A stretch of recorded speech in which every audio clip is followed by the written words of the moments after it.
ज्या पद्धतीनं स्वर्गीय आबासाहेबांनी आपल्या मित्रपक्षासोबत युती केली होती, आघाडी केली होती आणि पंचायत समितीच्या आणि जिल्हा परिषदेच्या या निवडणुकीच्या अगोदर आपल्या सर्वांना विश्वासात घेऊन आपण त्यांच्यासोबत आघाडी केली आणि काल फोटो आले प्रवेशाचे.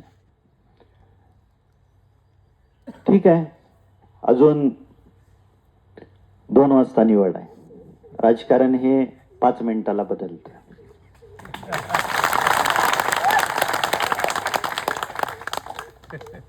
स्वर्गीय आबासाहेबांच्या विचाराने आपण चालत आलेलो आहे. पण आबासाहेबांनीही 60 वर्ष राजकारण करत असताना तालुक्यात आणि जिल्ह्यामध्ये परिस्थितीनुसार काही वेळेला काही पावलं आबासाहेबांनी उचलली होती. त्याचे साक्षीदार मला वाटतं ज्येष्ठ मंडळी आहात. प्रत्येकाचे नातं हे प्रत्येक पक्षाच्या नेत्यासोबत असतं आणि आपल्याकडे स्वर्गीय आबासाहेबांचा वारसा असल्या कारणाने माझंही राज्यातल्या प्रत्येक सत्ताधारी पक्षाच्या वरिष्ठ मंडळींशी नातं आहे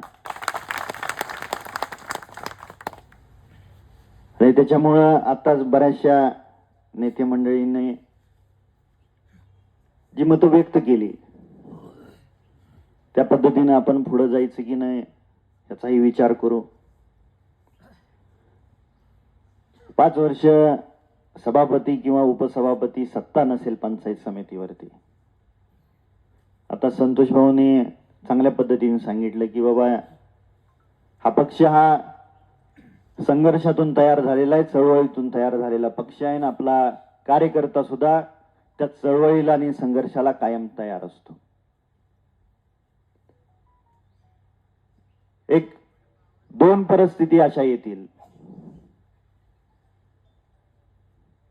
एक तर आपण 5 वर्ष विरोधात राहू आणि या तालुक्याला दाखवून देऊ की विरोधी पक्ष आणि विरोधी पक्षाचं काम काय असतं. 50 वर्ष आपल्याला जनतेने कौल दिला, आपण चांगल्या पद्धतीनं राजकारण केलं आणि गोरगरिबांची सेवा केली आणि 50 वर्षाच्या नंतर सुद्धा आपल्याला जनतेने आपल्या आघाडीला कौल दिला होता. काही कारणास्तव त्यांनी निर्णय घेतला असला तरी कुणावरही टीका करायची आपल्याला गरज नाही.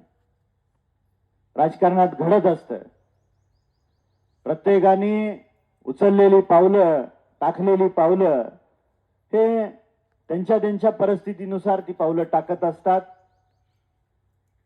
आणि निसर्ग त्यांना त्या पद्धतीनं विचार करायला होतो. ही एक परिस्थिती येऊ शकते आणि दुसरी परिस्थिती ही 2 वाजेपर्यंत तुम्हाला समजेल. त्याच्यामुळे अजिबात घाबरून जाऊ नका. आपल्याकडे आमदारकी आहे आणि आमदारकीच्या जोरावरती आपल्याला या तालुक्यातल्या आणि मतदारसंघातल्या गोरगरिबांची सेवा करता येते. जे आपल्या समोर वाढून ठेवलेलं आहे त्याला स्वीकारायचं आणि ताकदीनं आणि धीराने त्याला तोंड देऊन 5 वर्ष आपण कारभार पाहायचा, विरोधी पक्षाची भूमिका बजावायची आणि पुढच्या 5 वर्षात आज आपण इथे शपथ घेऊया. केडर बेस पार्टी आपली. माझी सर्व कार्यकर्त्यांना आणि पदाधिकाऱ्यांना विनंती आहे, पुढच्या 5 वर्षात मला कोणासोबत युती करायला, आघाडी करायला भाग पाडू नका. ग्रामपंचायतीच्या निवडणुका आहेत, त्या प्रत्येक गावातल्या परिस्थितीनुसार आपण सर्वांना विश्वासात घेऊन त्या निवडणुकीला सामोरे जाऊया. पण पुढच्या 5 वर्षांनी ज्यावेळेस पंचायत समितीची निवडणूक लढूया त्यावेळेस स्वबळाचा नारा देऊन लढूया आणि ताकदीनं पंचायत समितीवरती लाल बावटा फडकून स्वर्गीय आबासाहेबांना श्रद्धांजली वाहूया. दुःख एवढ्याच गोष्टीचं आहे की आबासाहेबांच्या निधनानंतरची पहिली पंचायत समिती आणि जिल्हा परिषदेची निवडणूक होती आणि या पहिल्या निधनानंतरच्या निवडणुकीमध्ये सगळ्यांना वाटत होतं ज्या पद्धतीनं आबासाहेबांनी या पंचायत समितीवरती लालबावटा अबाधित ठेवलाय त्याच पद्धतीनं आपण ठेवूया. पण परिस्थिती असती अजिबात घाबरायचं नाही. आपण आबासाहेबांच्या विचारांचे पाईक आहोत. सत्ता नाही म्हणून अजिबात घाबरायचं नाही. आबासाहेबांनी 95 ते 99 पर्यंत आपण विरोधात होतो. 19 ते 24 पर्यंत परत एकदा आपण विरोधात होतो. पण जनतेने आपल्याला कौल दिला. भविष्य काळात सुद्धा जनता आपल्या पाठीशी राहील हा मला विश्वास आहे आणि तुम्हा सर्वांना विश्वास आहे. आता कमिटीनं आज जायचं आहे आणि चर्चा करून जर गरज पडली लढण्याची तर सभापती पदाचं आणि उपसभापती पदाचं नावात